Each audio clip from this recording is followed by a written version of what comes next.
Hello friends, आइए हम लोग जानते हैं बहराम शाह का इतिहास के बारे में। दोस्तों, रजिया के बाद तुर्क सरदारों ने इल्तुतमिश के तीसरे पुत्र बहराम शाह को दिल्ली के सिंहासन पर बैठाया।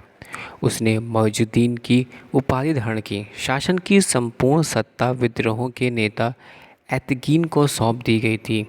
शायद इसी शर्त पर बहराम शाह को सुल्तान बनाया गया था, परंतु कुछ दिनों के बाद बहराम शाह और एतगीन के मध्य संघर्ष की स्थिति उत्पन्न हो गई और सुल्तानों ने कृपा पात्रों के माध्यम से एतगीन को मरवा दिया था।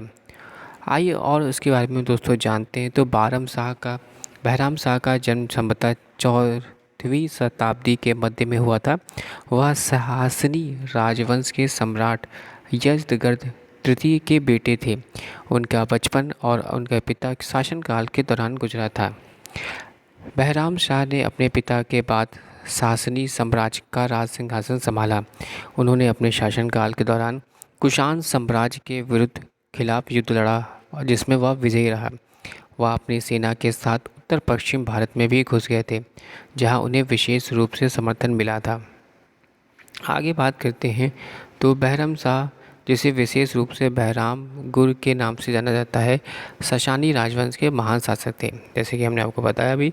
और बहराम शाह के शासनकाल सशानी साम्राज्य बहुत विस्तृत था। उसने अपने शासनकाल में इसे और भी बढ़ाया। उसने कई महत्वपूर्ण कार्यक्रम आयोजित किए, जैसे कि उत्तरी ईरान में कुषाण साम्राज्य के खिलाफ युद्ध और उत्तर पश्चिम भारत में उसके अधिकार का समर्थन। बहराम शाह के शासनकाल में शिक्षा, संस्कृति, कला और साहित्य का विकास हुआ। उसने अपनी राजधानी मदायेन को एक महत्वपूर्ण शैक्षणिक और सांस्कृतिक केंद्र बनाया।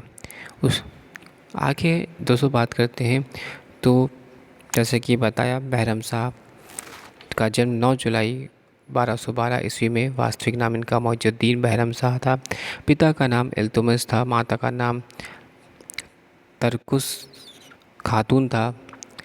और बहराम शाह का जो समय काल के बारे में बात करते हैं तो रजिया सुल्तान को साल 1240 के अप्रैल के महीने में कैदी बनाकर पटांडा के ही जेल में डाल दिया गया था। यह काम इत्तिकार मालिक अल्तूनिया के आदेश में हुआ था। रजिया सुल्तान के बंदी बनाए जाने के बाद जैसे ही दिल्ली के में मौजूद तुर्को सरदार को पता चली, तो उन्होंने सामूहिक मीटिंग करके बहराम शाह, जो कि इल्तुतमिश के तीसरे बेटे थे, उन्हें दिल्ली के सुल्तान के पद की घोषणा कर दी। तुर्क सरदारों के समर्थन से साल 1240 में दिल्ली के लाल महल में ही 21 अप्रैल के दिन बहराम शाह ने दिल्ली के नए सुल्तान पद को संभाला। नायाब ए ममकालिकात यही वह पद था जिसे दिल्ली का सुल्तान बनने के बाद बहराम शाह ने बनाया और इस पर मालिक एतगीन को तैनात किया। मालिक एतगीन तुर्क सरदारों का नेता था और यह वजह थी कि वह अपने आप को बहराम शाह से भी ज़्यादा ताकतवर मानता था। मालिक एतगीन के लगातार बढ़ते हुए प्रभाव के कारण बहराम शाह अत्यधिक परेशान हो गया था और इसलिए उसने प्लान करके मालिक एतगीन का खून करवा दिया और उसे अपने रास्ते से हटा दिया। बहराम शाह ने मालिक का खून तो करवा दिया था, परंतु उसे यह अंदाज़ा नहीं था कि दिल्ली के सरदार उसके खिलाफ हो जाएंगे और यही वजह से अंदर ही अंदर दिल्ली के सरदारों में बहराम शाह के खिलाफ उसके वजीर मुआजुद्दीन के साथ मिलकर साजिश रचना चालू कर दिया। मंगोलों ने जब साल 1241 में लाहौर पर हमला करके उस पर अपना अधिकार जमा लिया, तो बहराम शाह ने अपने वजीर को कुछ तुर्क सरदारों के साथ भेजा, परंतु उन सभी का खात्मा मंगोल की सेना ने कर दिया।